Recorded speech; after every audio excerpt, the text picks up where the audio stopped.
proceso muy estructurado, muy sistemático, semejante a un modelo. De hecho, esta idea de modelo, que luego nosotros llamamos propuesta, tiene que ver con esta respuesta de estandarización al interior de los actores del centro del muchacho trabajador.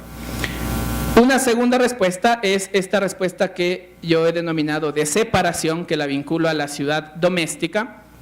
La ciudad doméstica quizá está más basada en la tradición, ¿sí? en el hecho del compromiso, quizá en el hecho de estar vinculado de alguna forma con, por ejemplo, los fundadores del Centro del Muchacho Trabajador.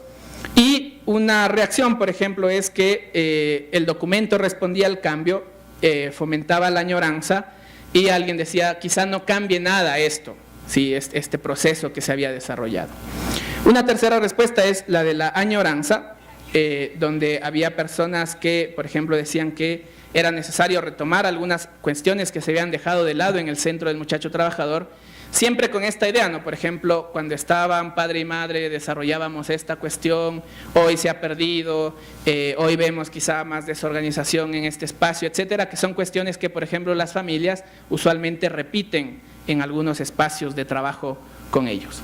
Luego una respuesta como más de esperanza, de esperanzadora, que decía, bueno, este es un proceso de construcción colectiva que tiene que irse implementando. Yo lo ubiqué en esta ciudad inspirada y por proyectos.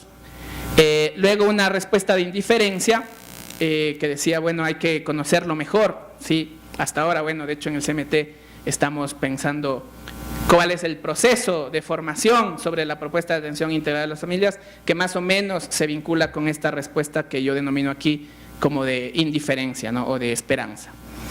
Hay una respuesta de limitación, ¿sí? En ciertos espacios decían, no podemos hacer esto que ustedes dicen porque el trabajo que hacemos es limitado y auditado, por ejemplo, en ciertos espacios al interior del centro. Y finalmente una respuesta más de carácter instrumental, donde se decía que es necesario cumplir con lo estipulado y aplicarse a lo que venimos desarrollando al interior del CMT, que quizá es una respuesta que buscaba que esto se convierta en el nuevo formato al interior de la organización.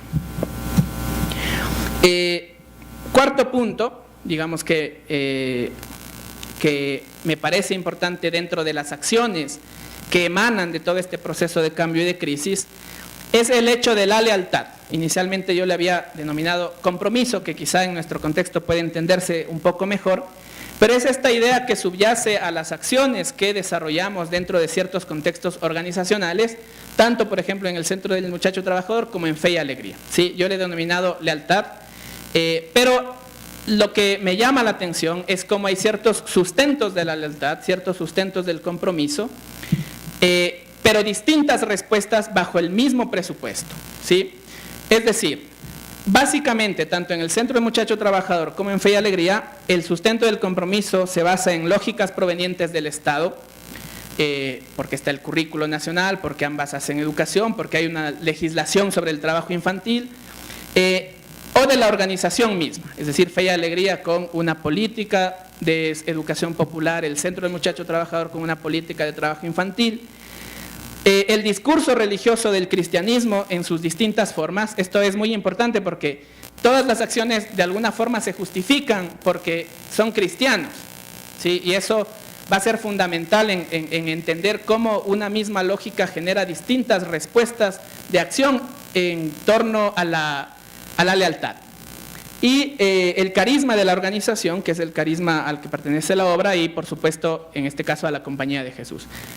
Rápidamente, porque se me agota el tiempo, las respuestas que planteo aquí es, bajo este mismo presupuesto, por ejemplo, una respuesta es la construcción de una escuela de calidad, ¿sí? Pero ¿qué implica la construcción de una escuela de calidad? En su momento, en un momento determinado del Centro del Muchacho Trabajador, esto implicaba, por ejemplo, separar estudiantes porque no cumplían ciertos requisitos disciplinarios, de aprovechamiento, etcétera. Y adjunto he puesto otra de las respuestas en términos de lealtad, que es la construcción de una obra social inclusiva. Bajo esta respuesta todo cambiaba porque era imposible pensar que se separe a una persona del Centro del Muchacho Trabajador puesto que el centro está hecho para atender a las personas que tienen mayor condición de vulnerabilidad. Lo que quiero decir es que estas dos respuestas, que parecieran contradictorias en términos de acción, responden a la misma lógica de lealtad, ¿sí? Al mismo carisma, al mismo principio cristiano, a la misma lógica de la organización.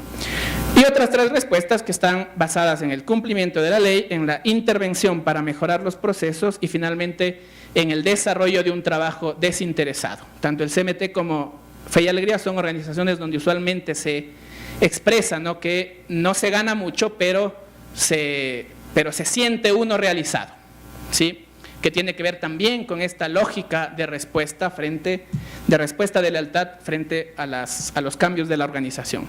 Último punto es cómo todo este proceso asume también ciertos rostros de violencia, no necesariamente hacia los estudiantes, sino hacia los mismos trabajadores. Siempre que yo he dicho estoy estudiando la violencia en la escuela, me dicen ¿qué tipo de violencia? O se fundamentan como en dos imaginarios. La una es que es el profesor violentando al estudiante, y la otra es que es siempre en contextos de pobreza, ¿sí?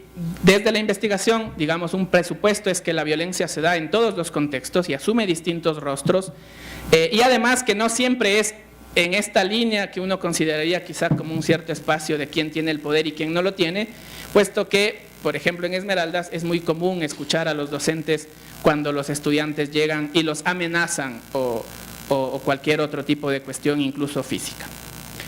Y bueno, todo este espacio de cambio genera ciertas lógicas de incertidumbre, una violencia que no puede entenderse como algo excepcional, sino que circunda los espacios de las organizaciones en este proceso de cambio, y finalmente que son parte de este entramado de relaciones que se tejen al interior de las organizaciones entre los actores, entre nosotros que estamos haciendo la investigación y por supuesto entre las personas que son beneficiarias del proyecto. Y con esto, para concluir, regreso a la primera parte de esta figura que tomé para expresar esta dimensión del vínculo, ¿sí? Y con esta frase de Boltanski que he utilizado para el presupuesto teórico del estudio, es que de acuerdo con esta lógica en este proyecto, la tarea principal de la sociología consiste en explicitar, clarificar y siempre que sea posible modelizar los métodos que se emplean en el mundo social para establecer y disolver vínculos. Y quizá en esta lógica, esta figura del puente que une estos dos espacios distintos, no solo genera el vínculo, sino que el muro mismo, este muro que quizá representa el problema, la crisis institucional, todas estas cuestiones que quizá ponen ciertas trabas al proceso o a las relaciones, es también un actor importante en el desarrollo de estos vínculos y en el desarrollo de esta comprensión de las acciones de los actores.